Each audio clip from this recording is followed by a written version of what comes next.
Circuit Gilles Villeneuve, Montreal, Canada, one of my favorite Grand Prix venues. Lovely circuit too, a lot of history. First attended this race in 1978 when it was held in the winter, and you may remember that race. Gilles Villeneuve won his first Grand Prix. It was a fairy story, but beyond that, it was snowing on the podium. That was what the Grand Prix was like for several years. It was always cold, it was always wet, windy, but these days, of course, it's midsummer in Canada, and it's usually hot, full of mosquitoes, quite humid. Very different feel to it. And other things have changed as well. But let's have a look at the circuit. You can see a bit of elevation there. Actually, when you're at the circuit, you don't really feel that elevation at all. To me, it's basically flat. Nice circuit. The best corner for watching, without any doubt at all, is the exit of 1 going into 2. And interestingly, there's a great spectator area where that number 2 is. Lots of grandstands. You can go up in the stands, or you can stand at ground level. The crowd are big there. And from that angle, you can see the cars coming out of 1, quite a lot of movement, and then they brake hard into 2. Of course, the real art here, and it's very difficult to see unless you're in exactly the right position. And to me, that's probably just 3 inches to the right of that number 2 there, of the cars as they come out of 1, some of the drivers creating a little flat car area to get the car stopped for turn 2. Very difficult to see, and it's microscopically quick. But the drivers, the very, very good drivers, will be doing that. Out of 2, the road does go up a little bit, I will concede that. And of course, the exit for 2 is critical. There's a bit of a straight there. And if you are sideways, you're running a bit wide, you've got too much oversteer, you will lose time on acceleration. It's a good place for a quicker, better driver to get down the inside on that run out of 2. Accelerating out of 2 into 3, you come to the bottleneck, particularly on the first lap. Pretty tight chicane, vicious curbs in the middle of the corner, and you see many cars hitting the wall coming out of turn 4. That's as a result usually of hitting the apex curb at 3. So something to be avoided if possible. But as I say, going into 3, not a lot of room there. You do get a run perhaps on that first lap coming out of 2. It's tempting to be there. 2 cars do fit, but they don't fit when it comes to the braking area, as we've seen. So watch that. It's a great television point for the opening lap of the race. Out of 4, I've watched many times by turn 5 on the outside of that right-hander. Very, very quick. It is flat, and it will be flat this year, but the car's even faster this year. And if you really want to get an impression of speed of the 2018 Formula 1 cars, that is a great place to be. Problem is, it's jungle there, and you've really got to be mates with the marshals to get a decent spot to look at them, but it absolutely makes your eyes water as you see them accelerate around that curve, turn 5. After that, you come to turn 6 and 7, pretty boring chicane, won't spend too much time talking about that. Accelerate out of 7 into the next chicane, which is slightly quicker, and famous, of course, for the corner on which Robert Kubica lost it on exit, went on the grass and had that massive shunt all the way down to turn 10, the hairpin.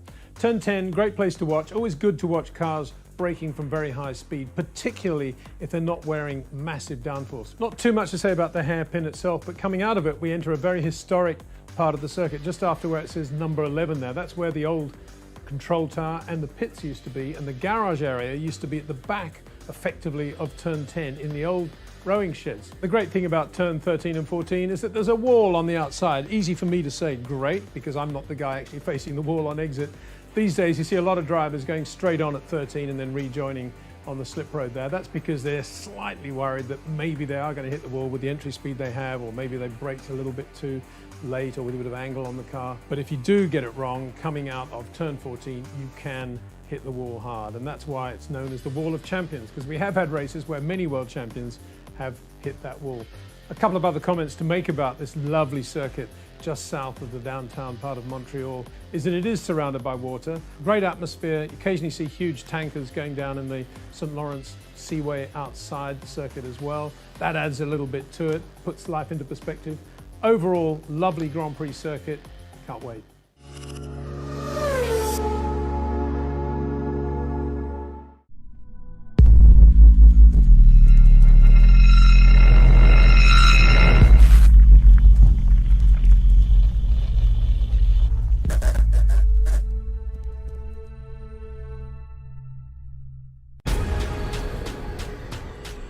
The most realistic online racing sim ever made. This is iRacing. Detailed laser scan tracks, fully dynamic real world cars, and over 50 series to choose from.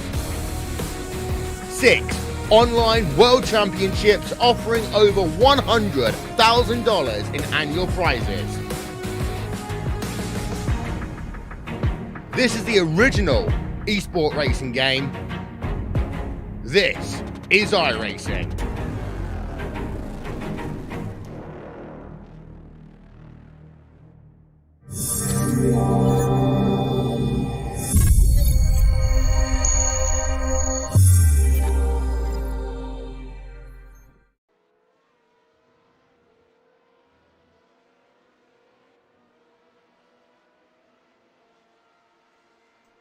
Welcome back once again, ladies and gentlemen, here to Turn 3 Racing Network Saturday afternoon. Formula I Renault 3.5 Championship Series scheduled for action here at Circuit Gilles Villeneuve in Montreal, Canada. And I tell you what, if you missed the track guide in the opening there, this is an amazing facility. That is for sure. Green flag has been waved on this 30-minute qualifying session. Lots of drivers gonna go on out, see what the track's like here for qualifying. We're gonna head to some official business real quick, like your point standings coming in to today's Canadian Grand Prix. Cedric Gilles has a very comfortable lead, a good margin back to his nearest competition out of Crown Racing. David Gilles sitting 46 points back in the second spot. Danny Hulkster has been on a tear the last few Grand Prix races and has made his way well up through the points. There you see him just 57 points back from your championship leader, Cedric Gilles. So Hulkstra, a few more races here left in this season. Mathematically, he still has a chance, as well as Will Zoller sitting in fourth. Jason Siemens on the outside looking in, but still mathematically alive, as well as Mark Bruning and Carter Kundinger. After that, it gets a little bit stretched out. Emilio Garrido, he's going to need lots of help to come up and try to take away that championship spot, but still chance at that top three. So with that being said, we're going to go ahead, head down trackside, see who we can see out there on a flyer. Looks like the one machine of Samuel Augsburger. He's out there on track. We'll go down trackside with him.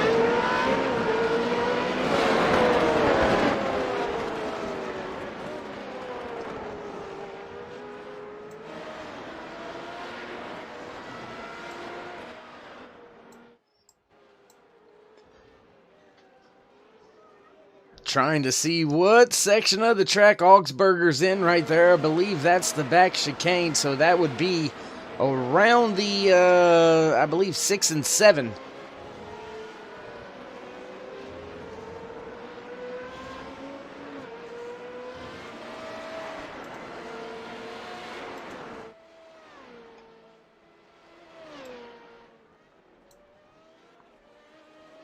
Down into that famous hairpin, and I'm telling you what, that is where I would want to watch this race, right up here. That is an awesome, awesome view. Then you get the long straightaway here as the drivers head to turn 13 and 14, the Wall of Champions, and this is going to be a hot spot today, I can guarantee it.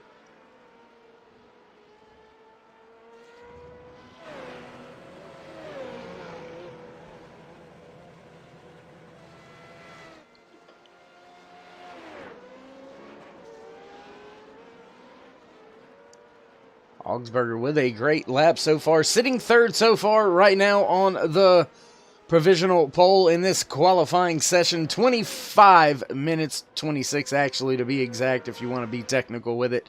We all know how sometimes I can't read. So, 26 minutes left here in this qualifying session. A lot of drivers still yet to hit the track. Looks like we've only had 3. Cedric Gilles, Danny Hulkstra sitting on the provisional pole, and Samuel Augsburger, man on screen, sitting in the third spot. No other driver has turned in a timed lap as of yet. Few are out there on track though. I tell you what, we're going to take a jump back now. Focus in on this 23 of Cody Sandwith as he makes his way around this 2.6 mile track. here in Montreal, Canada. And I tell you what, the little bay, the harbor out there just to the outside. Oh, big trouble.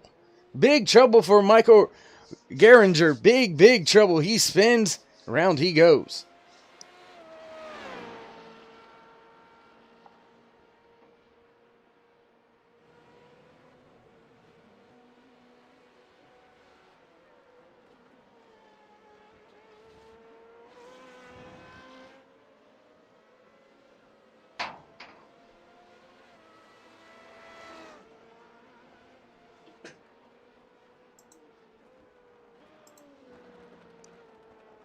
Sandwith good enough for 5th position on his first timed lap out there so far today. So doing an excellent job keeping it on track. Track limits can be exceeded, and when they are, it is usually a nightmare here at Montreal.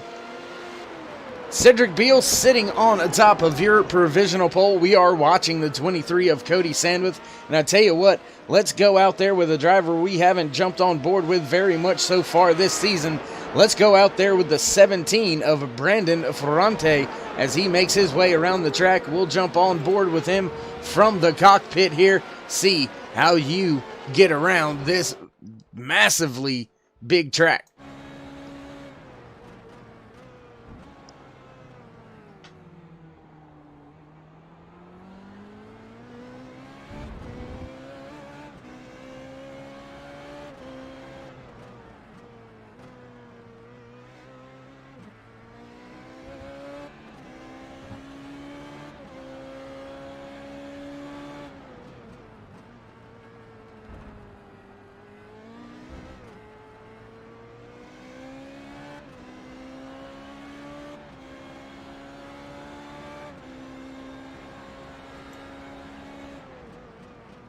Absolutely beautiful setting here in Montreal for the Canadian Grand Prix. These drivers doing one heck of a job putting down all these flying laps so far. A lot of drivers getting those time laps in. Looks like we've got about 10 or 11 with times in. We've got a field of right at 21 drivers here today for the Canadian Grand Prix. Live on Turn 3 Racing Network from Circuit Gilles Villeneuve here in Montreal, Canada, as we've got right at 23 minutes remaining here in qualifying. Sitting on your provisional pole as of right now is the 6 of Cedric Beal as Ferrante brings his car down pit road. We'll jump out there, take a look at the 61 of Mark Bruning out of the Tulip Racing Stable.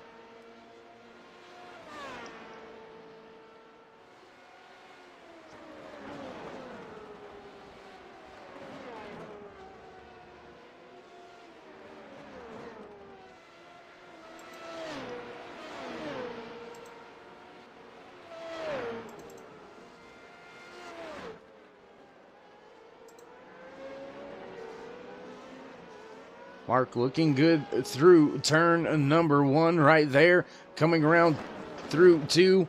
Gonna come through the chicane here momentarily. Little bit of tire smoke through that corner from the drivers in front of Bruning as he still tries to focus in, get through the chicane. Use a little bit of that curbing, but not too much on exit. He elects to stay off of it. Keeps it wound up. Look at that, 150 plus miles an hour coming down through, I believe that is 6 and 7 right there once again.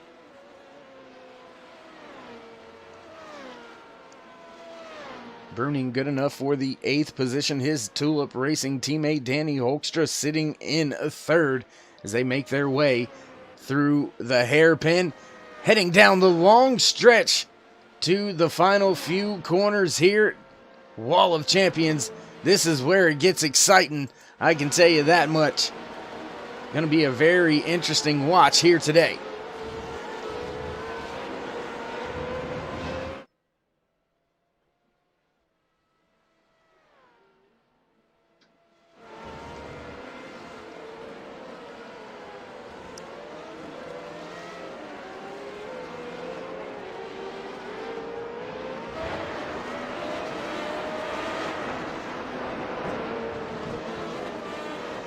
Bruning into the first chicane. Does have a driver right there on his tail end, getting a little bit of a tow. That's something that you can pull off here in open qualifying for Formula I as we get closer and closer to just the 20 minutes remaining here in qualifying to see who will take today's pole position in the Canadian Grand Prix, live here from Circuit Gilles Villeneuve in Montreal, Canada.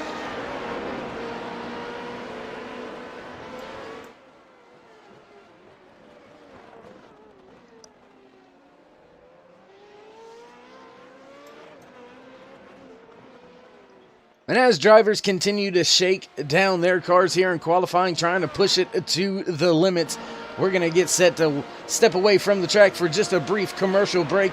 Don't go anywhere. We will be right back with all your qualifying action live here on Turn 3 Racing Network.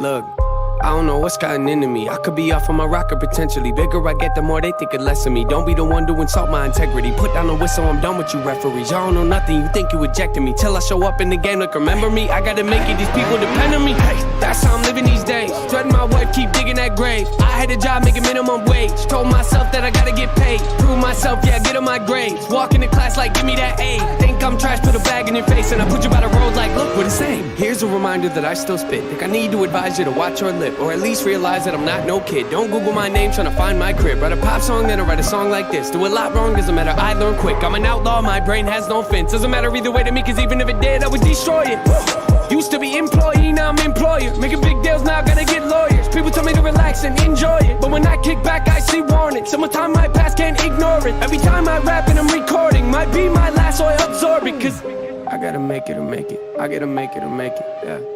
I gotta make it or make it, man. These are the options. These are the options. I gotta make it or make it. I gotta make it or make it. Yeah. I gotta make it or make it, man. These are the options. These are the options. I gotta make it or make it. I gotta make it or make it. Woo! I gotta make it or make it, man. These are the options. These are the options. I gotta make it or make it. I gotta make it or make it. Woo!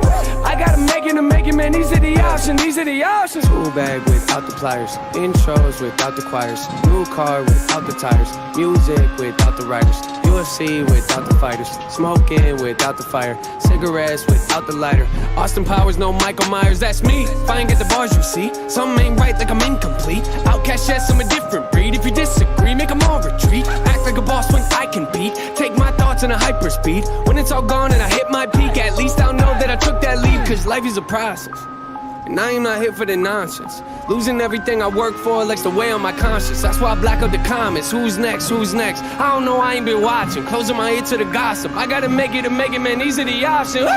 No forfeiting. My course different. Change flows and I'm bored with it. More living, never more driven. I avoid timid. Try to tell me I can never be to go to rap. I ignore limits. I was born with the short trip and thinking I'm slipping. I'm enjoying this. Look at me, I'm on a tour selling more tickets. Even if the fourth record didn't sell a copy, I'ma do it like a hobby. I ain't quitting till the Lord tell me. I gotta make it or make it. I gotta make it or make it. Yeah. I gotta make it or make it, man. These are the options. These are the options. I gotta make it or make it. I gotta make it or make it. I gotta make it or make it, man. These are the options. These are the options. I gotta make it or make it. I gotta make it or make it. I gotta make it or make it, man. These are the options. These are the options. I gotta make it or make it. I gotta make it or make it. I gotta make it or make it, man. These are the options. These are the options. These are the options. These are the options. These are the options. Yeah, these are the options.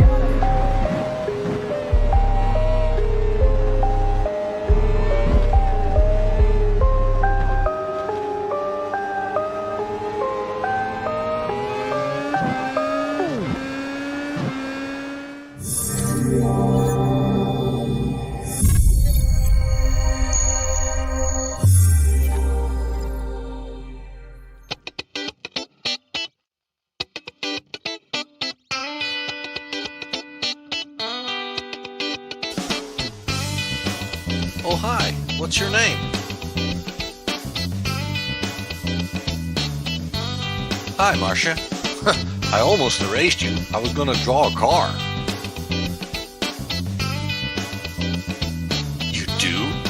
You're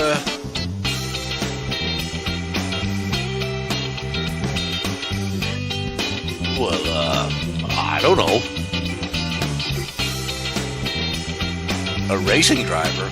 Well, we can make that happen.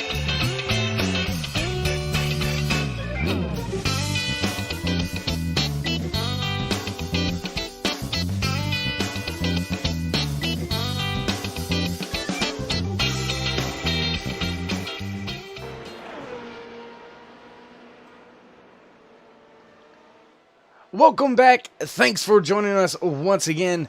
Want to give a big shout out to all you fans, viewers, family, friends out there watching with us here on Turn 3 Racing Network. Once again, it's me, David World, up in the booth, giving you all the great action down on track. Whoa, Gilles with a big slide through the chicane. Big time moment. Actually, that was down into turn number 1. Big time slide for Gilles. That's gonna ruin this lap, that's for sure. That's probably gonna throw away the lap for the drivers that were right there behind and maybe just in front of him as well. So tough break for Gilles. He sits 6th right and now on the speed charts in qualifying. This is just a little under the halfway point here as we started today's qualifying session for the Canadian Grand Prix here at Circuit Gilles Villeneuve. 30 minutes of qualifying. We've got 14 minutes remaining. Sitting on top of the speed chart in the provisional pole position, Cedric Beal getting the job done so far with his MXS Racing machine. I mean, his Renault 3.5 is just absolutely amazing. Week in and week out, he is one of the top runners in every single Grand Prix. Looking through the field, driver sitting inside that top 5 in your point standings. Here he is, the 20 of Jason Siemens. He's getting the job done, going down into the hairpin. We'll ride with him as he makes his way. Oh, big moment, big wiggle, getting the power down out of the hairpin as he makes his way down this very long stretch and into the Wall of Champions chicane. This is going to be a pretty quick lap for Siemens had he not have gotten a little bit squirrely there. Tough break for Siemens. Actually, he's going to just elect to not even finish the lap. He's going to bring his machine down pit road, so we'll see who else we can't find out there on a flyer. I tell you what, let's jump out there with the 44 of Stephen Grabowski as he makes his way around the track.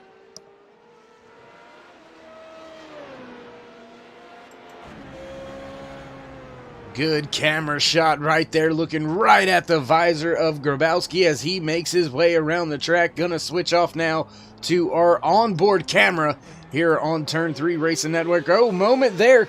Carlos Cotau, I believe, with some trouble. Yes, that's right. It was the 2 machine of Cotau. He finds himself in a little bit of trouble. He's gonna have to tow that thing back to the paddock, get a new one out, and try to hit the track to see how far he can jump up in the speed chart, sitting 16th right now. Grabowski yet to turn in a timed lap as he makes his way around. I believe that was the hairpin. I wasn't quite looking. I was actually paying attention to timing and scoring because it looks like Beal was on a flyer there for a minute and then opted out of it. Oh, very close to that wall. I'm telling you, we're going to see a driver to put it into that wall right there. It has caught multiple champions out throughout the years, and that is why it has been coined the Wall of Champions. It doesn't matter who you are. You overstep the boundary, and your day is going to be over here in the final turns 13 and 14 at Circuit Gilles Villeneuve here for the Canadian Grand Prix in Montreal, Canada.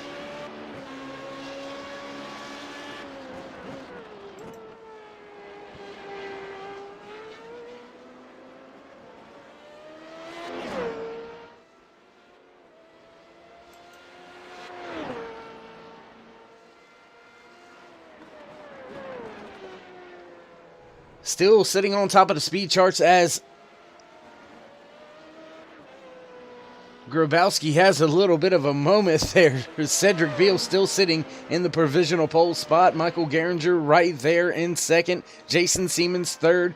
Danny Holkstra in his 91 machine sitting fourth. Will Zoller fifth. Dave Gilles sixth. Danny O'Keefe seventh. Cody Sandwith in eighth. Samuel Augsburger ninth. And rounding out your top 10 here in qualifying so far as we get set for Super Pole action. Emilio Fernandez Garrido sitting in that final 10th spot.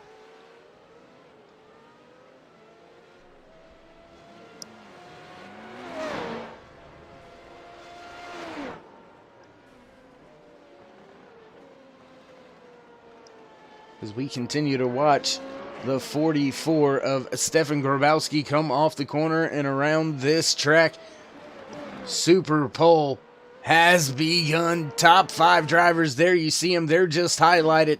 No actual Super Pole here in Formula I just yet, but should we have it, it'd be these top 5 that would be battling it out for that top provisional pole position. So we'll keep it highlighted right there. It's going to be tough to pick up a second or more. It looks like some of that gap's going to be hard to pick up as well. Almost 4/10 of a second back to second place.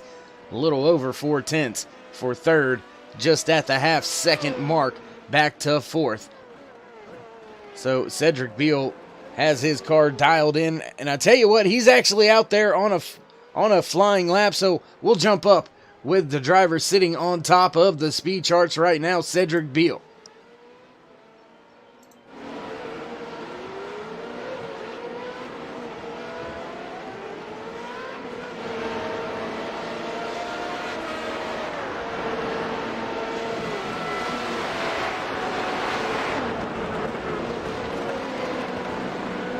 Beal through the wall of champions, not taking up as much track as some of his competitors, but still very close to that outside wall.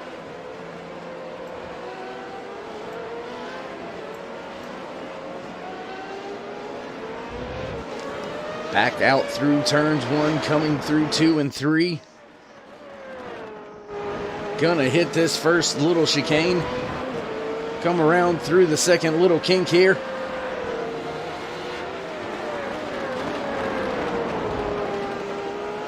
Beal is absolutely flying through. I believe this is section 2. I'm not sure how they broke it down here, if they've broke it down into 4 sections or if it's just a 3-section track, but absolute clinic right now.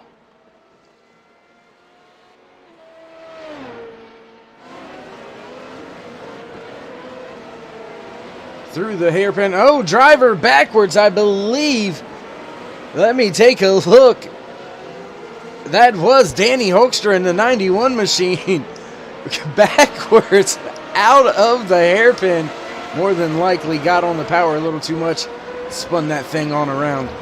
Back into the wall of champions one more time with the driver sitting on top of the speed charts here as qualifying gets closer to an end. Cedric Beal crossing the line. Fast lap going to remain the same, so not picking up any time was Beal that time by, but doing a heck of a job getting the job done. Did a heck of a job getting the job done. That sounds a little redundant.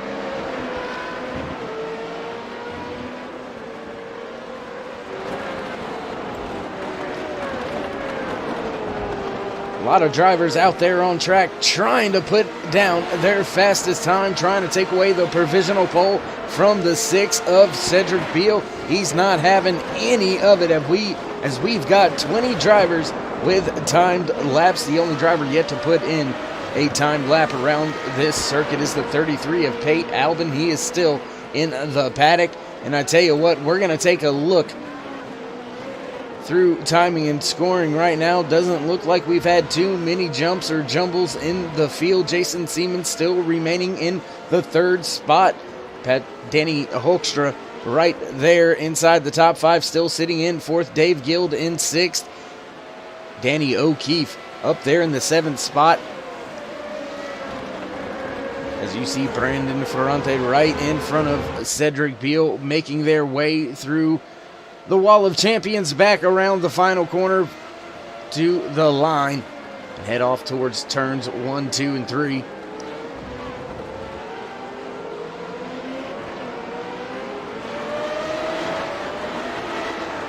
And as we've reached right at the 5-minute remaining mark, we're going to step away for just a brief moment, head on down trackside for the playing of the national anthem here in Canada. So don't go anywhere, ladies and gentlemen. We will be right back with the finishing of your qualifying here live on Turn 3 Racing Network for the Canadian Grand Prix here for Formula I Renault 3.5 Championship Series.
Thanks for staying with us here on Turn 3 Racing Network. I am David World, up in the booth, bringing you all the action from here on the track.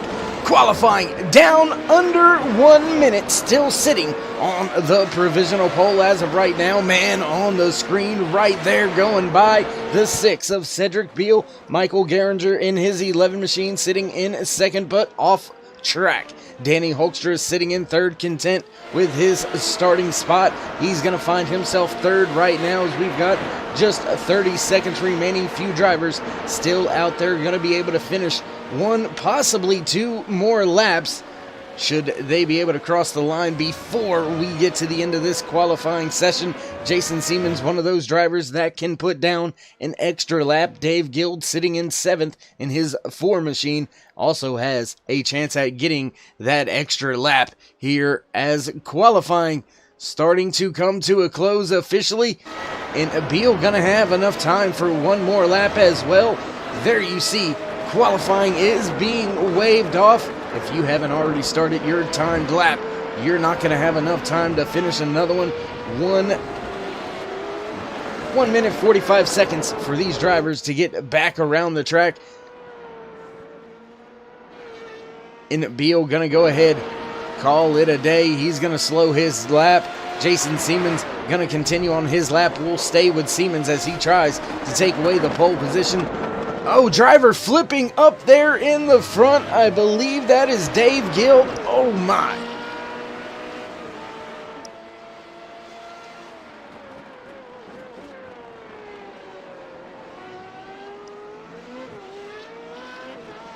Siemens trying to put the power down out of the hairpin, back across the long straightaway. Little kink right there and back into another very long straightaway before you get to the Wall of Champions chicane right here. Does Siemens have enough to take away the top spot? Oh, and into the Wall of Champions. There, you seen it. We've said it time and time again. We'll see drivers hit that Wall of Champions, and that's going to end Siemens' run there. And we'll get set to head down trackside for your starting lineup as the final few seconds are running out on qualifying here for Formula I's Renault 3.5 Championship Series. It's the Canadian Grand Prix at Circuit Gilles Villeneuve, live from Montreal, Canada, here on Turn 3 Racing Network. Final few seconds running out, so we will remind you one more time about your point standings coming into today's race. There you see your top 10 on the left, your constructor points over there on the right-hand side. Cedric Beal leading the charge at the top of individual points, and he has helped his MXS Racing team do a phenomenal job over there on the constructor's side. Also on top of the charts, Tulip Racing right there in second, though, with good finishes lately from Danny Hoekstra, dominating, really, if you will, over the past few Grand Prix. Actually got a win down there in Detroit, so heck of a job out there from Tulip Racing. Mark Bruning and Danny Hoekstra doing a fine job so far this season.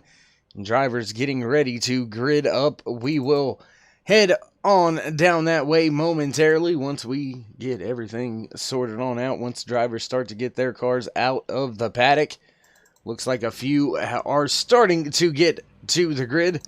So we'll see if we can't come down here trackside, get a little bit better view of your starting lineup as we run through it here today for you. Pole position here today for the Canadian Grand Prix, the 6 of Cedric Beal, followed by the 11 of Michael Geringer. Second row, Danny Hoekstra and Jason Siemens. Row number 3, the 67 of Will Zoller and the 23 of Cody Sandwith. Row 4 here today, the 4 of Dave Gilles and the 15 of Danny O'Keefe. Row 5, Mark Bruning and Samuel Augsburger. Row 6, the 12 of Garrido, followed by the 8 of Flemister. Row number 7, Brendan Ferrante and Carter Kundinger. Row number 8, Carlos Cotal and the 16 of Chris Hansen. Row number 9, the 10 of Patrick Woodstrup and the 18 of Corey Whiting. Row 10, Stephen Grabowski, followed by Troy Banks. Rounding out your field, the 33 of Pate Albin. And we're green flag racing here for the Canadian Grand Prix, live on Turn 3 Racing Network. Cedric Beal with a great start, down and away. Looks like all the drivers clean so far through the first few corners. We'll back up, take a little look through the rest of the field, as this is where the jumble is. Field up front looks like they're well and clear. Oh, big moment there. Chris Hansen involved, Danny O'Keefe. Oh my goodness, tough break for O'Keefe early. We'll back up one time, take a look real quick, and then we'll get set to go back up with our race leaders. Looks like, a little bit of just into the corner, a little bit too much back into the gearbox of O'Keefe. And he finds himself around trouble for them. Your race leader, Cedric Beal, doing a fine job here. Still on lap number 1, down into the hairpin for the first time. Hoekstra looking to the inside of Siemens. Siemens with the double back, the crossover, if you will, taking the spot back.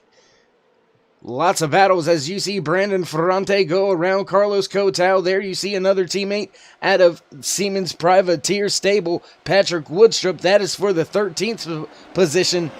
Now, Siemens, Hoekstra, Sandwith, Wall of Champions. Close, tight battle there. Oh my God.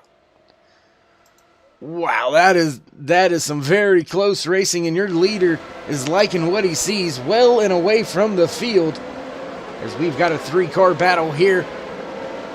Hoekstra finally able to take the spot away. That's 3rd. Siemens in 4th now. Sandwith to 5th.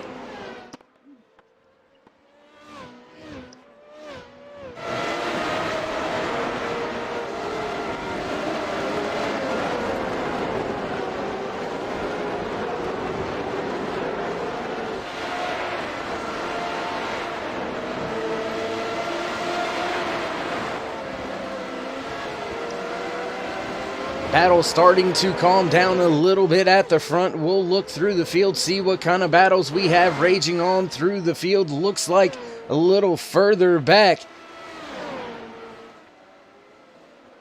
Mark Bruning has had some trouble. He is on the pit lane in his pit box trying to get some damage fixed. Tough break for Bruning. Didn't see what happened to him here in the opening few laps. Danny O'Keefe also has hit pit road. Will Zoller, Corey Whiting, all on pit road, all involved in a very early incident. Carl Flemister off pace for a minute.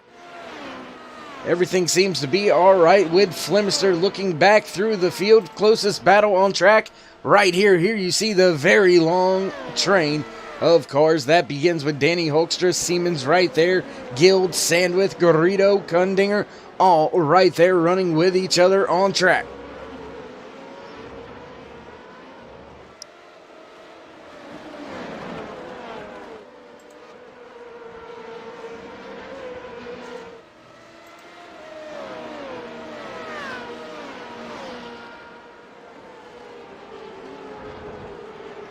Little bit of a moment there for Sandwith as he's caught up now, getting steamrolled a little bit, if you will, losing several positions there through that section of the course. He's got Carter Kundinger trying to take away the spot. Oh, right across the nose there. Kundinger's going to take that spot away. Oh, no, actually, forgive me, that is actually Emilio Fernandez Garrido taking the spot. Kundinger right there just behind Sandwith. Do apologize, getting a little mixed up with the liveries there. But it wouldn't be right if I didn't mess something up at some point in time during the race, huh? You know what I mean? Want to give a big shout out to trackcams.com. Go down in the description. Check them out. Great cameras here above shot from the blimp here on Turn 3 Racing Network. All cameras provided by the guys over there, Esteban, doing a fabulous job creating all these cameras. Do appreciate it. Love the work. And if you want cameras like these, go on over there.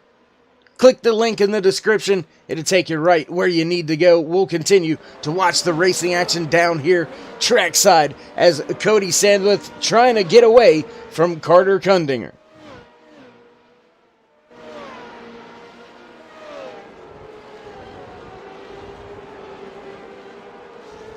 We're going to step back a little further in the field as Brandon Ferrante is actually in the midst of one of the closest battles on track, trying to take away the 9th spot from Chris Hansen. Nothing going on up at the front. There you see, whoa, Ferrante well into that corner.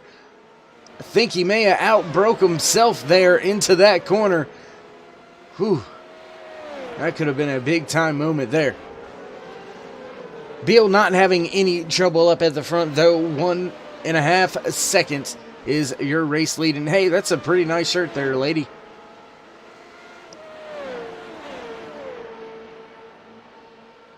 Field all single file as the long train of cars tries to make small gaps, small gains on each other. Do have to keep in mind this race is only 38 laps. That's 102 miles around this track, around the circuit. Gilles Villeneuve here in Montreal, Canada, live on Turn 3 Racing Network. And these drivers still have a ton of laps to go. 34 laps to go. That is a very long time, and keep in mind they must hit pit road at least one time.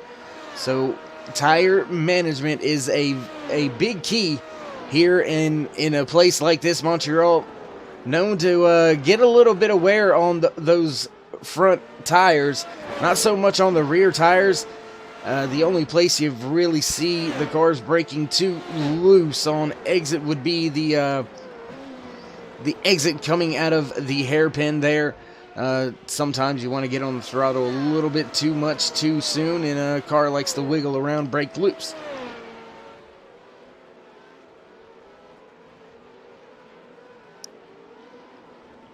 Oh, just like that. We just spoke about it. Brandon Ferrante showed us about it right there. That 17 goes around on the exit of the hairpin.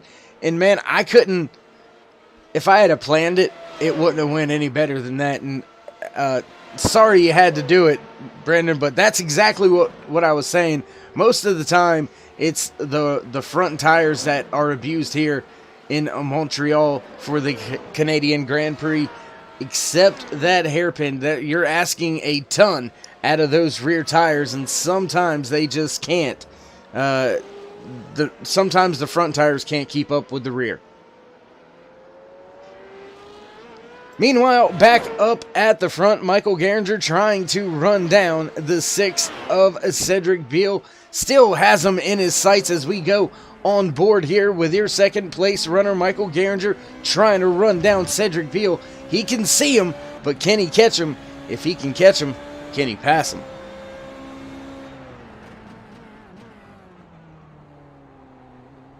Through the hairpin there, you see how light on the throttle Geringer is as he tries to close the gap, and he has closed that gap. It was a little over the 1.5 second mark, now down to just over 1 second, 1.2 to be exact, heading into the Wall of Champions. That's gonna, big moment there on exit. That may cost him a few tenths or two. Actually, no, able to close 1/10 there in that final sector was Geringer. Great on-board shots once again provided by Esteban. Go check him out over there. The link is in the description below. Does a phenomenal job bringing you great live action shots, whether it be track cams, car cams, whatever you want. Road courses, oval courses, dirt courses. He's got it all. Check him out. Car cams are absolutely sick.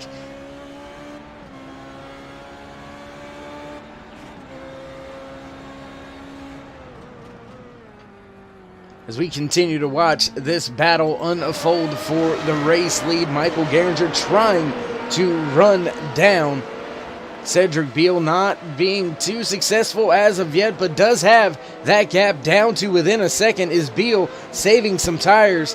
I don't know. We'll have to wait to find out. Battle going on back here. Look at this. Carter Kundinger right there with Cody Sandwith. I believe that's who is just in front of him. Chris Hansen just behind. Patrick Woodstrup right. Oh, into the wall goes Hansen. And that right front has got to be torn up a little bit. We'll see if we can't get the camera shot right. No, and it looks like everything seems to be okay, but heavily damaged is this 16 of Hansen.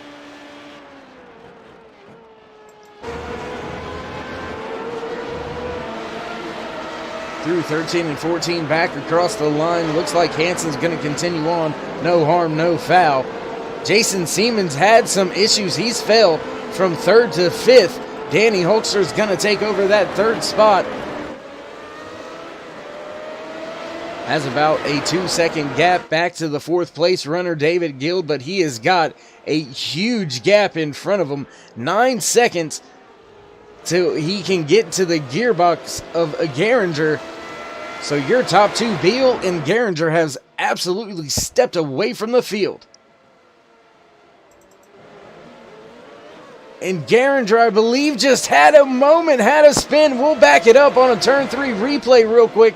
Try to check it out. Try to see if we can find it real quick. Oh, and yes, he did. Oh, my, pushing a little too hard, maybe. On the curbing, and around she goes.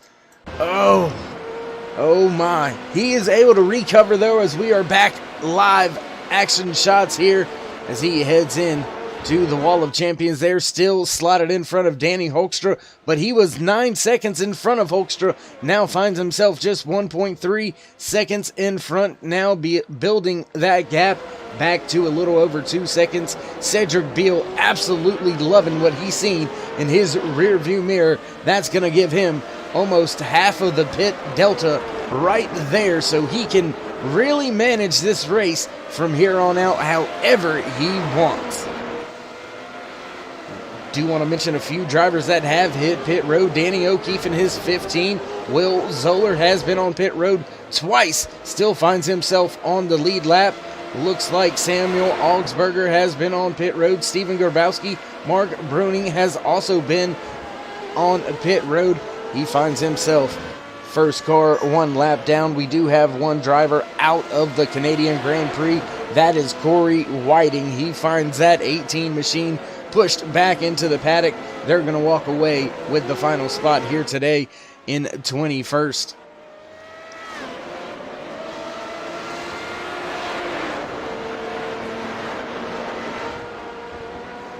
Looks like we do have a small battle going on right here just behind Danny Hulkstra. That is the 4 of Dave Gilles and the 20 of Siemens. Siemens looking to the inside, heading into the Wall of Champions. Does he got it? Yes, he does. Well and away goes Siemens. Great pass there under braking on the way to the entry of the Wall of Champions. Great job by Siemens.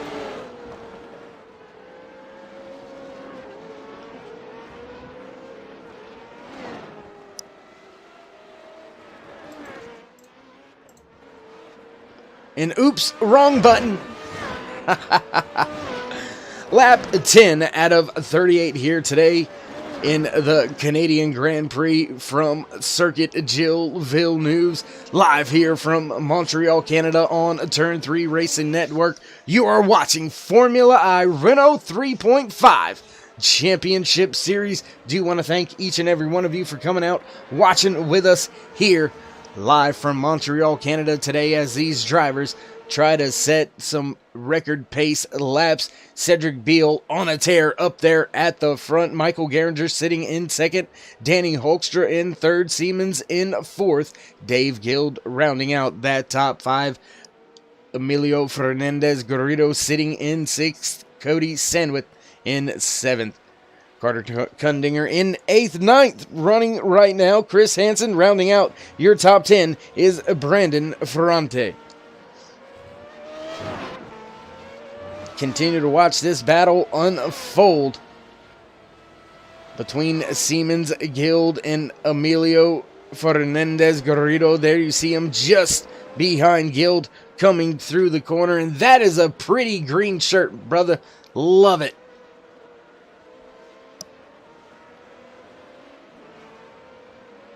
Looking for the pass is Garrido, but not able to get enough space, enough to make it through just yet, as he's going to continue to try to take that spot away.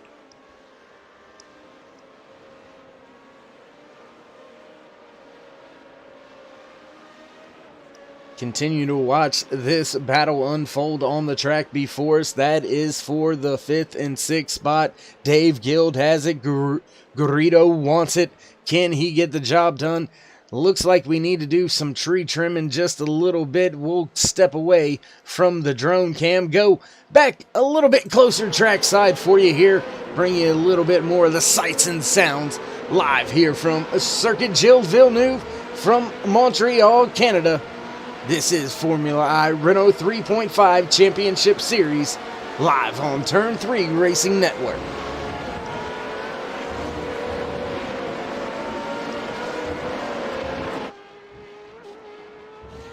We jump down to another great onboard camera right here, looking over the right-hand shoulder of Garrido as he tries to make his way up and around the 5th place holder. Dave Gilles, your top 3 right now. Biel, Geringer, and Hoekstra sitting and locking up those podium positions as of right now. We are just a little bit under halfway here in today's Canadian Grand Prix. And ladies and gentlemen, we've only got about 3 more Grand Prix, I believe, possibly 4, left in this season. And it has been an absolute, just a great season. If you don't know, well, now you do. I don't know how else to say it.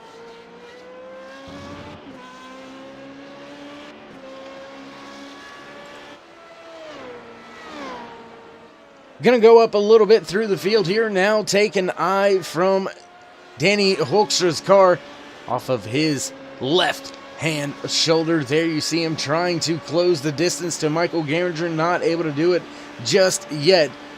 But man, oh man, he is trying to get the job done. Closed back in to within that 2-second mark, but just not able to get there yet.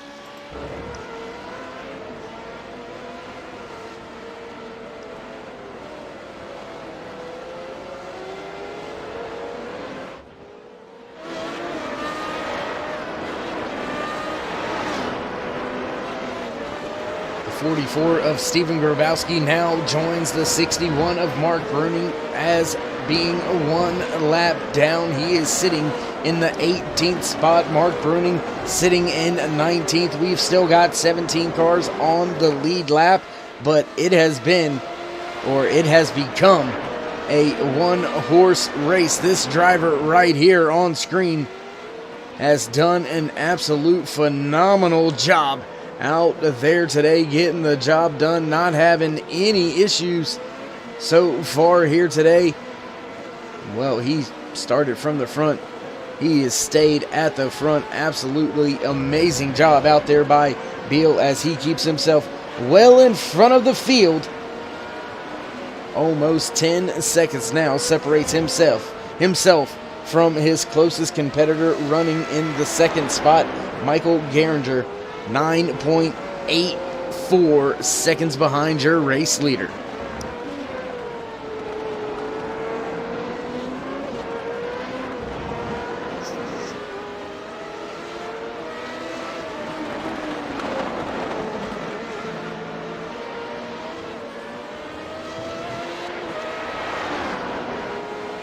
And it looks like pretty much clear sailing for another lap or 2 for your race leader, Cedric Biel, but he will be closing in on the 08 of Troy Banks, running in that 17th position.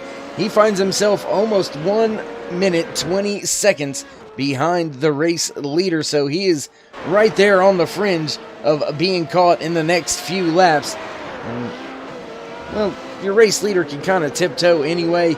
He's got a massive gap back to his closest competitor, Michael Geringer, running in the 2nd position. We'll jump up now. Let's see where one of our closest battles on track is. We'll go up here with Jason Siemens as he finds himself, whoa, little bit rough there through the hairpin. As Siemens going to lose a little bit of ground to Hoekstra in front of him and give up a little bit to the driver behind him, the 4 of Dave Gilles.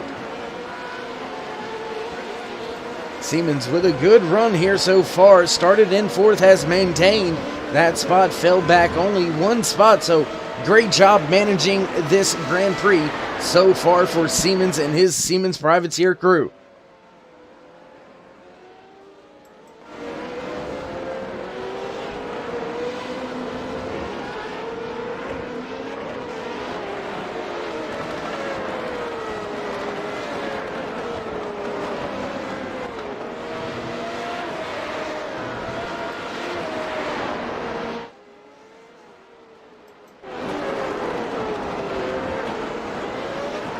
Siemens continues to try to run down Hoekstra. The gap closing just a bit.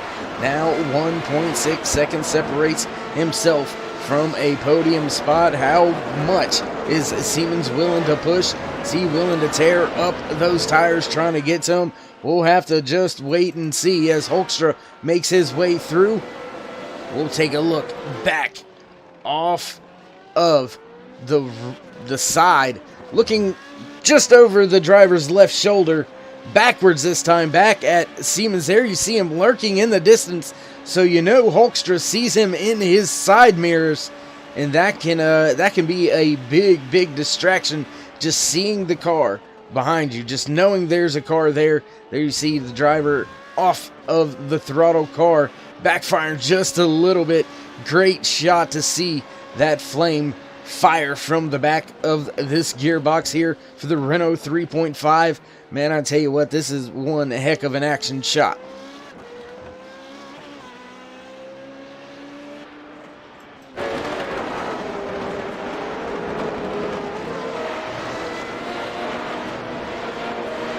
While we have a little bit of a moment, gonna take a brief second to recognize some sponsors. Do want to recognize Blonde Bullet Motorsports comic on Amazon.com. If you haven't already, went over to Amazon.com and checked out that comic book. Head on over there and check it on out. Mark Bruning, driver of the 91 in 61. Sorry, Danny Hoekstra is the 91 who we see on screen. Do apologize, Mark.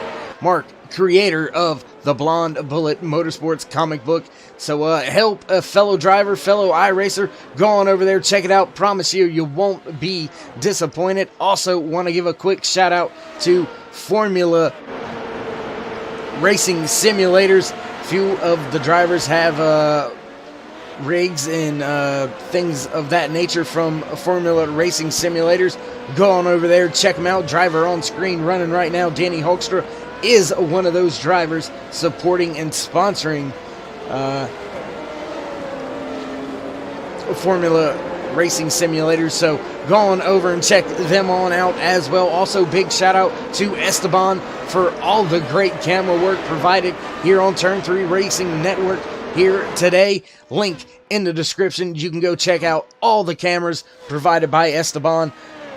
Does a phenomenal job. And last but not least, all of you out there viewing, watching, liking, subscribing, if you haven't already, go ahead, throw a thumbs up, click subscribe, smash the bell over there on the right hand side, get notified anytime we go live here on Turn 3 Racing Network. And now that the business is out the way, we can get back to the racing action. Still watching Danny Hoekstra make his way around the track, dealing with some of the cars that have already hit pit road, some of the drivers that are, well, going a lap down, back markers, if you will, due to the current situation.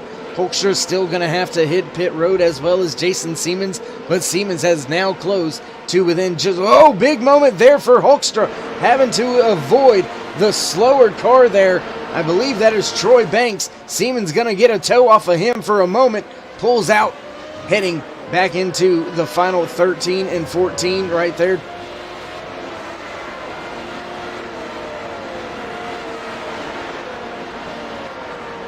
Meanwhile, back up at the front, Cedric Beal, no problems for him. He still finds himself 9.3 seconds in front of his closest competition. And there you see, coast is pretty much clear. Does have another car just off in front of him. I believe that is his teammate, the one of Samuel Augsburger, in very close danger of going one lap down. Augsburger has hit pit road, but I don't believe he got tires or fuel. Only 1.1 seconds in his box. So I believe Augsburger going to have to hit pit road once again. And that could spell trouble and put him behind the 8 ball, as we've got just about halfway here in the Canadian Grand Prix, live from Circuit Gilles Villeneuve here in Montreal, Canada. 21 laps remaining as your race leader Cedric Beal heads off into the final 2 turns here at Montreal, the Wall of Champions. We've seen a driver hit it in qualifying, Jason Siemens, pointing that out, how dangerous that can be. But nice and smooth, nice and easy. This man right here on screen, there you see him slowly closing in on the driver. His teammate yields with the blue flag being shown. Gonna allow Cedric Beal on by, no issues, no mishaps, as Beal continues to try to lay down these very, very smooth laps here at Montreal.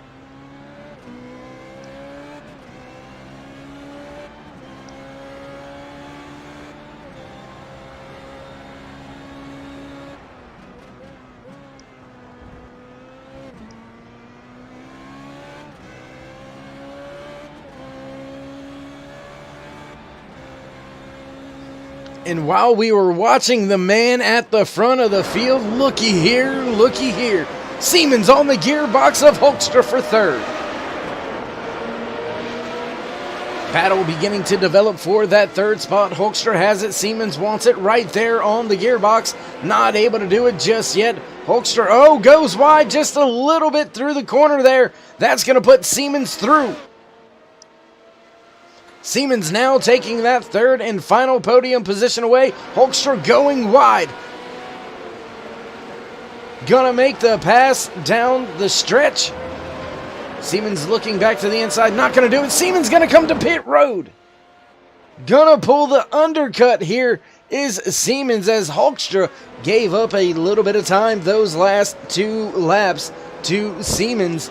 So that could have been the hammer time that Siemens needed, as Hoekstra gonna be out there on some worn tires now. Could that be the move of the race to move Siemens up into the podium spot, possibly up into 2nd?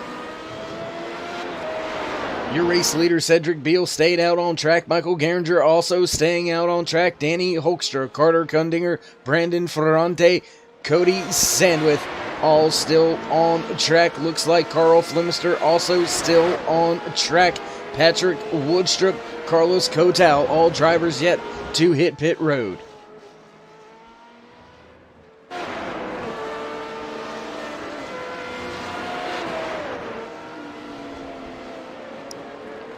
Gonna go a little further through the field back here with Cody Sandwith as he tries to catch up to Brandon Ferrante. This battle is for the 5th and 6th position. Ferrante in 5th, Sandwith in 6th.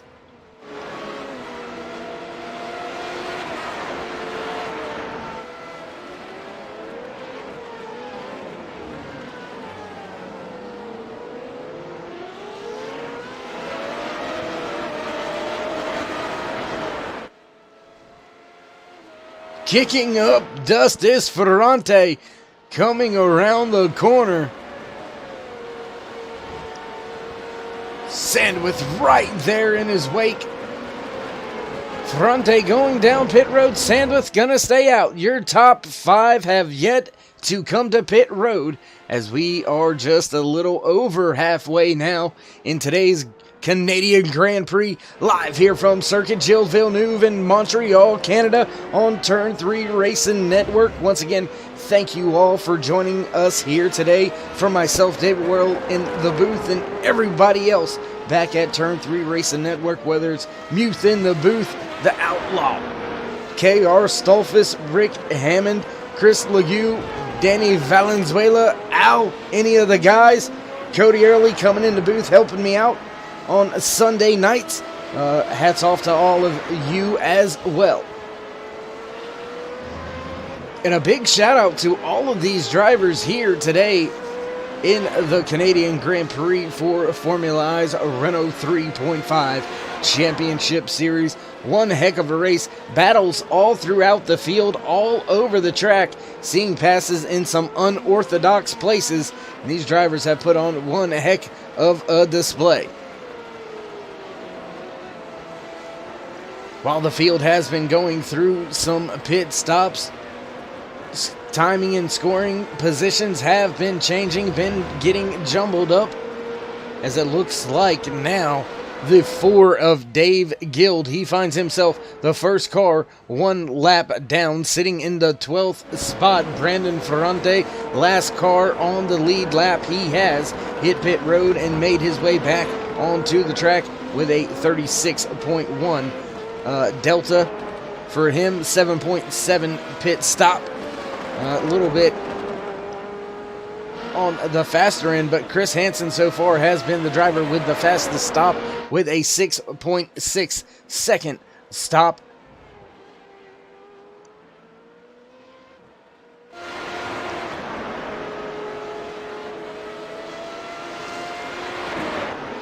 And you know, just now realizing it, I want to give a shout out here to Cody Sandwith, actually. Looking at his rear wing there, the spoiler, don't panic. Ladies and gentlemen, I mean, we all know, we're all living it right now. We're all going through it. Crazy times are out there. You know, we're all trying to be safe. We're all trying to be courteous and kind. Things get a little stir crazy. People get a little, you know, irritated easily.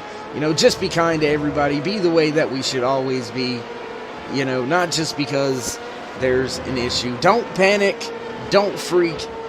Let's be smart about this.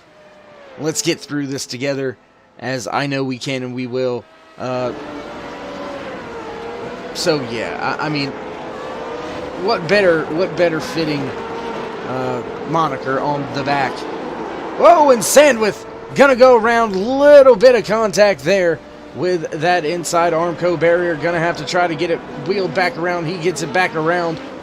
Jason Seaman's gonna make his way around and through back into the top 5 after making his pit stop, but he finds himself 13.3 seconds behind Carter Gundinger, 47.4 seconds behind your race leader.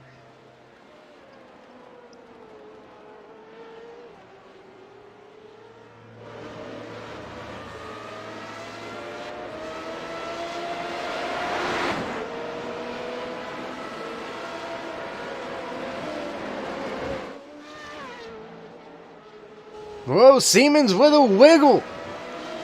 That's going to cost him a little bit of time. And time is something that he cannot be given away right now as he heads down into the hairpin, hugging that inside curb. And there you see the difference that new tires make. He was able to put the power down and get away and off the corner way better than we had been able to see him do the final few times before his pit stop. So Siemens definitely in the go mode, if you will, at this point in the race.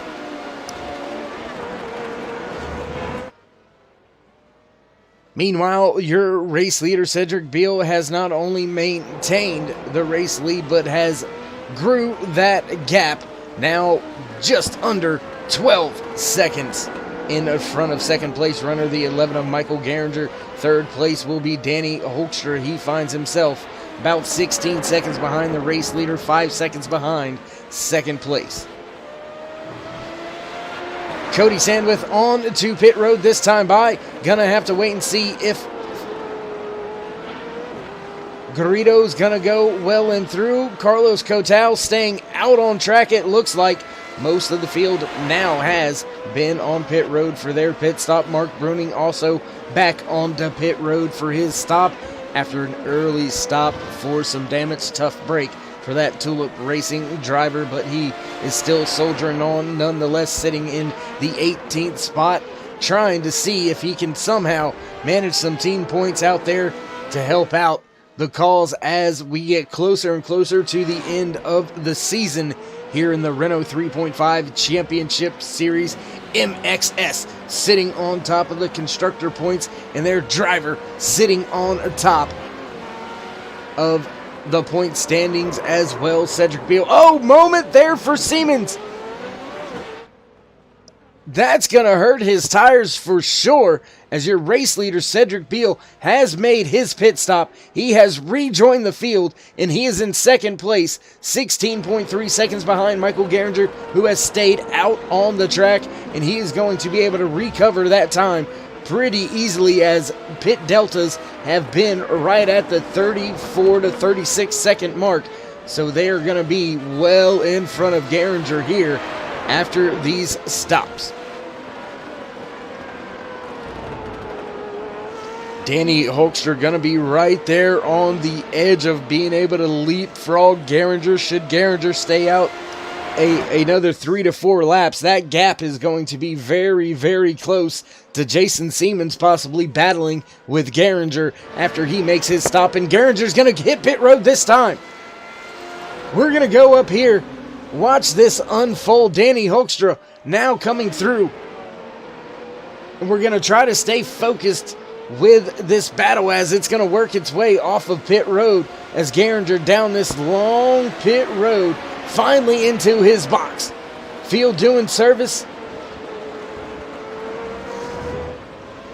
Down and away, 7.3 second stop for Gehringer. Gehringer's off pit road, 35 second stop.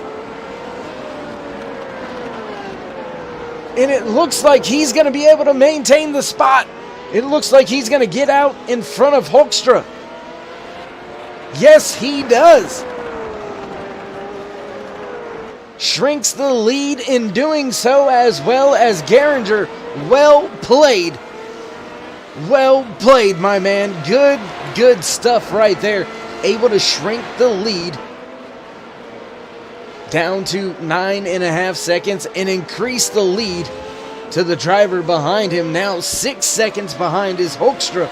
So great job in those in and out laps by Gehringer. He has that 11 machine tuned up, dialed in, ready to go, as we've got 13 laps to go, coming to just 12 laps remaining here in the Canadian Grand Prix, live from Circuit Gilles Villeneuve here in Montreal, Canada, live on Turn 3 Racing Network. Thank you all once again for joining myself, David Whirl, up here in the booth. I'm sure these drivers appreciate it, and we appreciate it. Man, what a great race. Great shots, great battles all through the field. Looks like things are beginning to slowly get stretched out as we get down to the final few handful of laps here in Montreal, but the field still pressing hard, still going at it. Drivers not giving up, still chasing after a few of the guys in front of them.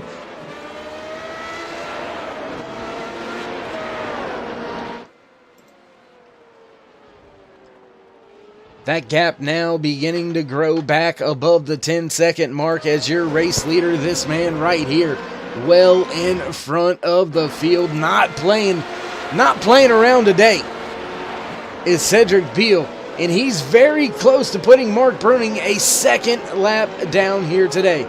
Ladies and gentlemen, I don't think I have ever said that in my entire time here with Formula I, whether it had been a Renault 2.0, a Williams FW17? Is it FW17? I think it is. The F3 car, I have never seen Mark Bruning go 2 laps down in a Grand Prix. So that just lets you know the blistering pace that this man right here, Cedric Beal, is putting on out here in the Canadian Grand Prix today. I mean, he is absolutely scorching fast. Yes, Mark Bruning is being scored 1 lap down after, Carlos Cotau, I believe that was. Cotau into the wall, into the barrier. My goodness, I don't know how he got it right, but we're going to take a look back at that. Cotau coming through the corners right here. Looks like everything's fine.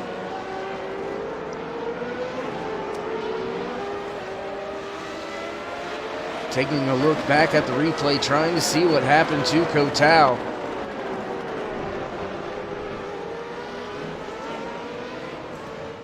And unfortunately, that camera shot didn't switch over to it, so we'll back up one last time before we rejoin the race. Oh, just onto the curb a little bit sideways. Ooh, no real contact. Luckily, didn't get stuck on that curb. I have actually been stuck on the curbs before. Not here at Montreal, but I have been stuck. Back up at the front with your race leader. There you see he has put not only Mark Bruning a second lap down, but has also put Danny O'Keefe 1 lap down. That's going to leave us with just 12 drivers left on the lead lap. Carl Flemister and his 8 machine running in that 12th spot.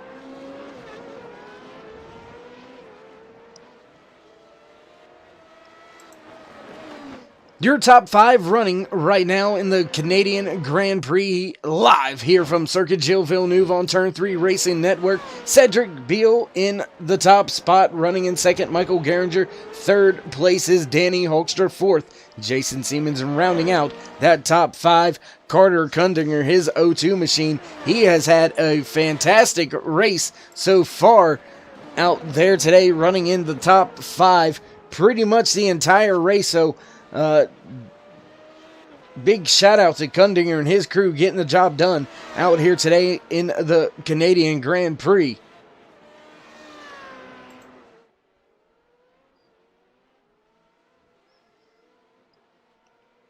And there you see him right there. That's his closest competition just now coming out of that hairpin. So that is the way 8.6 seconds looks.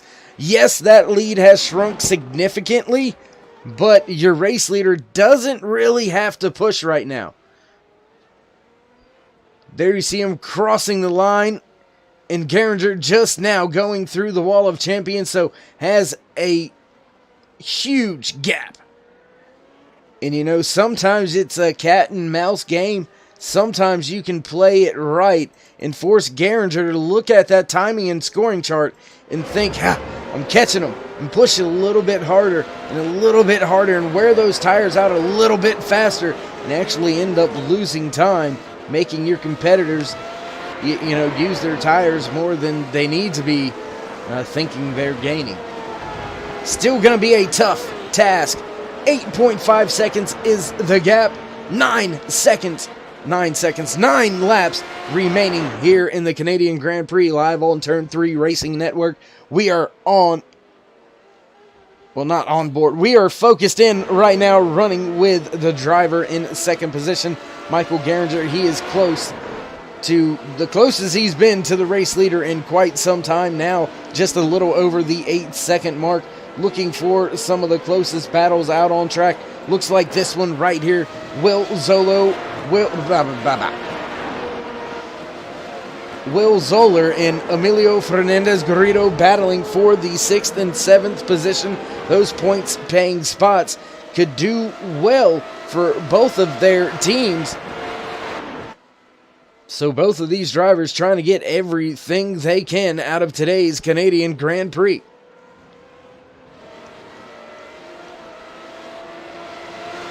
Zoller still stalking Garrido as Ferrante closes in on Zoller. There you see him coming just in the background. Garrido runs wide there through the hairpin. That's going to let Zoller close the gap just a little bit more. Now just a half a second between those two drivers.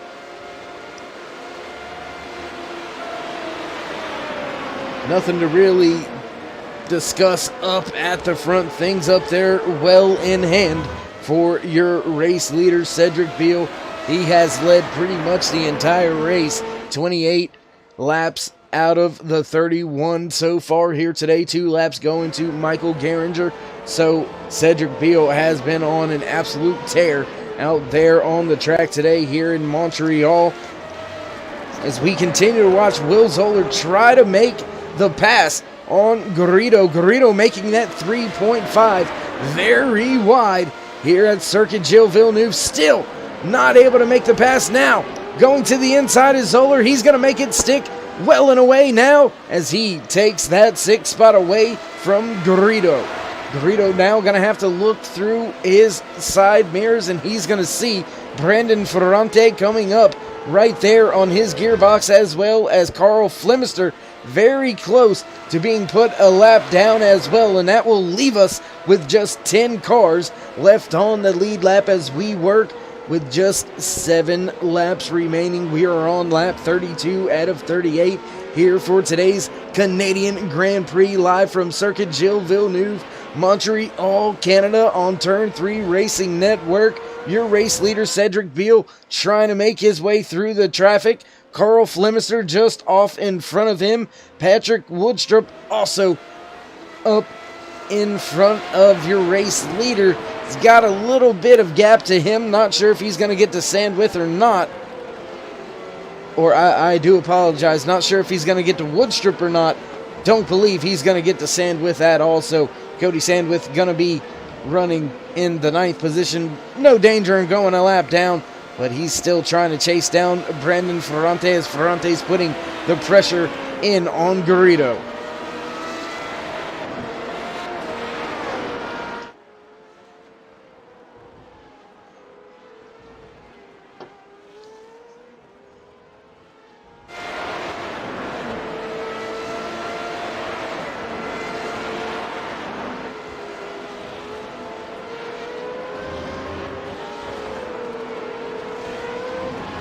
Ferrante now within 1.6 seconds of Garrido. Garrido has lost some time to Zoller. Zoller, well, I don't think he's going to be able to catch Carter Kundinger. He's about 6.6 seconds back with only 6 laps to go. That's going to be asking a tall order from the car at this point in time. Only 8 laps into the run, but still going to ask a lot of the car to try to get up there and make up a 6-second deficit in 6 laps. That's 1 second a lap, and that is asking a lot. Not just out of the car and the tires, but out of the driver to stay that pinpoint focused. That's going to be a tall order, a tough task.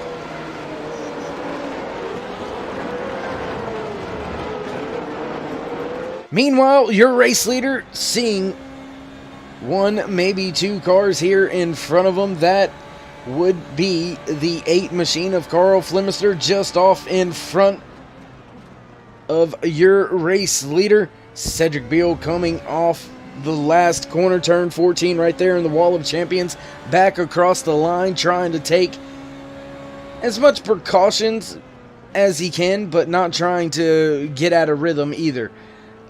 These drivers here in Formula I, they can tell you rhythm goes a very long way. You get set into a certain breaking point, certain style. When you get into the rhythm of the track, when you get into that set rhythm and you're feeling good, if you break it for whatever reason, you can find yourself really struggling for the next few corners or even lap or two, trying to get that precision rhythm, that timing back down.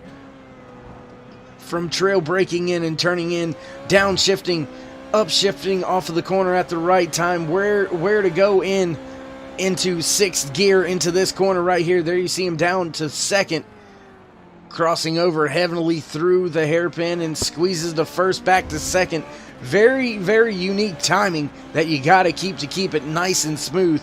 Great display being shown here by your race leader, Cedric Beal, as we work ourselves with just 5 laps remaining as he makes his way to the final few corners. Once again, do appreciate Cedric Beal and his 6 crew allowing us to put the cameras on the car today, bring you some great in-car shots.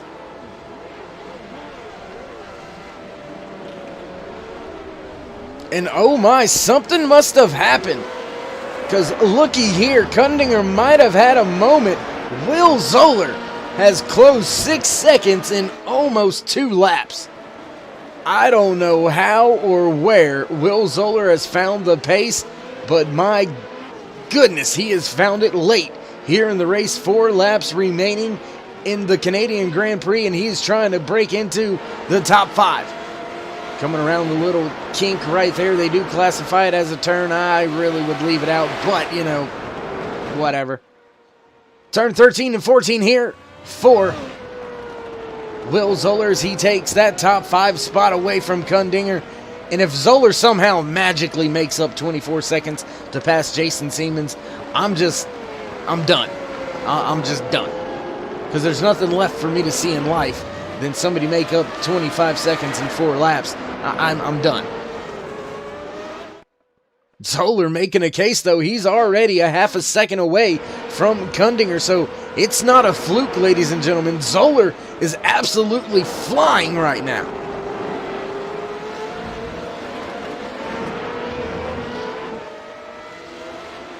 Do want to mention real fast, fastest lap out there on track here today goes to that 6 of Cedric Beal with a 1:24.013. Closest driver to him, Michael Gehringer, with a 1:24.291. So there you see the difference, almost a 0.2 of a second difference in the fastest lap, and that has compounded into a 7.8 second race lead in the final few laps here in the Canadian Grand Prix, live from Circuit Gilles Villeneuve here on Turn 3 Racing Network. 3 laps remaining. Will Zoller now 1.5 seconds away from Carter Kundinger, so Zoller has a lot of pace in that car, but just not enough time. Little behind Zoller is Brandon Ferrante as he is trying to make his way up to the back of Garrido and take away that 7th position. He does have the time, 3 laps to gain 1.6 seconds, but will he have the time to pass him? Getting there may be one thing, but passing a driver. Oh! Garrido looked like he had a big time moment there through that corner, and he does. That's going to give the spot to Ferrante. Oh my goodness, let's back up real fast, see what happened here, see if we can't catch it.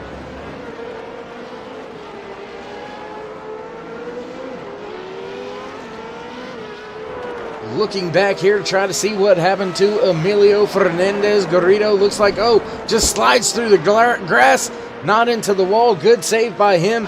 He's well back underway. We are back live once again as now Garrido has given up that 7th spot to Brandon Ferrante and has dropped 1.5 seconds behind him. Slotted in the 8th spot now. No danger behind your race leader, though, trying to put Patrick Woodstrup 1 lap down. Woodstrup in the 10 machine running in the 10th and final spot in the top 5, and scratch that. Cedric Beal has put him a lap down as well, and now focusing in on finishing these last 2 laps with only 9 cars left on the lead lap. We will rejoin your race leader. There you see him right there, putting Jason Siemens' teammate over at Siemens Privateer, Patrick Woodstrup, down 1 lap. We started 21 drivers here today. We've still got 15 out there running. Dave Gilles, Carlos Kotow, Stephen Grabowski, Troy Banks, Pate Albin, and Corey Whiting, all with trouble, all back in the paddock. 1 lap to go, presented by the Blonde Bullet Motorsports comic book, and your race leader, Cedric Beal, has only got, less than probably 2 miles now, as he's already made his way through some of the field. 15 cars still out there running, 9 on the lead lap. And I believe that is the way it is going to finish off here today. So heck of a job for Cedric Beal. I mean, an absolute clinic out there today in the Canadian Grand Prix. Your podium spots right now look like this on the final lap. Cedric Beal well in front of the field in the top spot. Michael Gehringer sitting in 2nd, and Danny Hoekstra in 3rd. Hoekstra not in danger of losing that 3rd podium spot as Jason Siemens finds himself running in 4th. About 8 seconds back of Hoekstra as Hoekstra's halfway done his final lap. Your race leader coming to the stripe, coming through the turn of champions, the wall of champions, one last time, off of the corner, back to the stripe. Your Canadian Grand Prix winner, Cedric Beal. Michael Gehringer just now coming off of the wall of champions and down the front stretch. There you see him crossing the line in 2nd. Danny Hoekstra now through the final turns 13 and 14. Gonna finish today's race in 3rd. Back here running in 4th, crossing the line now is Jason Siemens. Rounding out your top 5, just now making his way up to the wall of champions, and that gives you a little more perspective. Your top 5 still has not even made it through the wall of champions. Cedric Beal putting on an absolute clinic out there today, shout out to all the drivers with a great finish, great race here today. We're going to step away from the track for just a brief moment, get things set up for your post-race interviews, let everything happen down there on the track. So, ladies and gentlemen, don't go anywhere. We will be right back here on Turn 3 Racing Network for your post-race interviews. Man, whew, what a race. And, well, we'll be right back.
Look, I don't know what's gotten into me. I could be off on my rocker potentially. Bigger I get, the more they think it less of me. Don't be the one to insult my integrity. Put down the whistle, I'm done with you referees. Y'all don't know nothing, you think you ejected me. Till I show up in the game, like remember me. I gotta make it, these people depend on me. Hey, that's how I'm living these days. Threading my word, keep digging that grave. I had a job making minimum wage. Told myself that I gotta get paid. Prove myself, yeah, get on my grades. Walk into class like, give me that A. Think I'm trash, put a bag in your face. And I put you by the road like, look what it's saying. Here's a reminder that I still spit. Think I need to advise you to watch your lip, or at least realize that I'm not no kid. Don't Google my name trying to find my crib. Write a pop song, then I write a song like this. Do a lot wrong, doesn't matter, I learn quick. I'm an outlaw, my brain has no fence. Doesn't matter either way to me, cause even if it did, I would destroy it. Used to be employee, now I'm employer. Making big deals, now I gotta get lawyers. People tell me to relax and enjoy it, but when I kick back, I see warning. Summertime, my past, can't ignore it. Every time I rap and I'm recording, might be my last, so I absorb it. Cause I gotta make it or make it. I gotta make it or make it, yeah.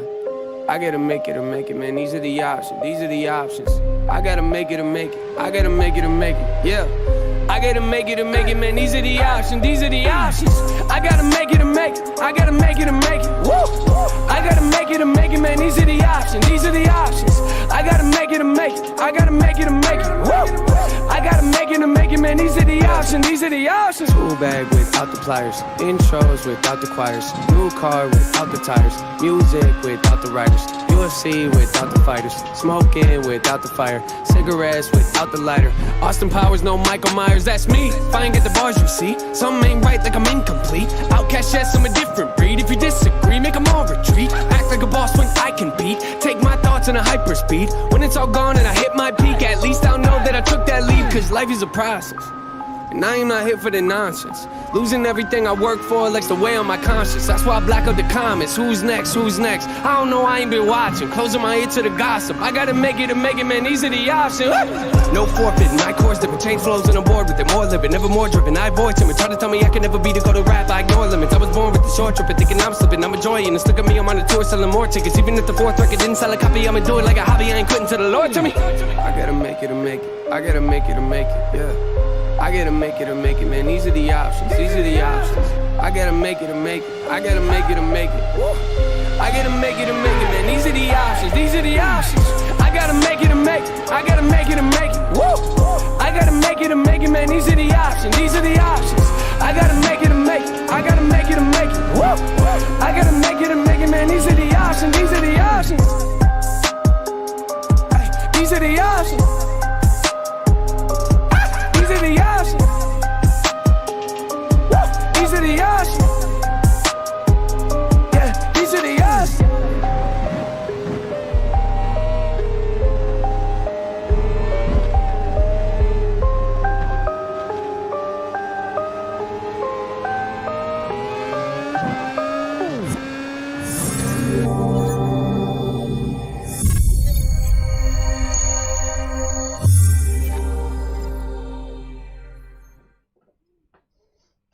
Welcome back, ladies and gentlemen, to Circuit Gilles Villeneuve for your post-race interviews for the Canadian Grand Prix here today for Formula I Renault 3.5 Championship Series. And it looks like we're going to get a chance to check in with the driver finishing on the third position. I do that a lot, don't I there, Hoekstra?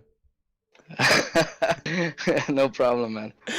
Breaking in on the communication, so sorry about that, bud. But great job out there, walking away with a podium position, walking away in third, and continuing a great tear late in the season for you. Yeah, absolutely. It was a good race and good first battles, like lap 1, 2, and 3 maybe. I was battling with Jason. It was quite fair.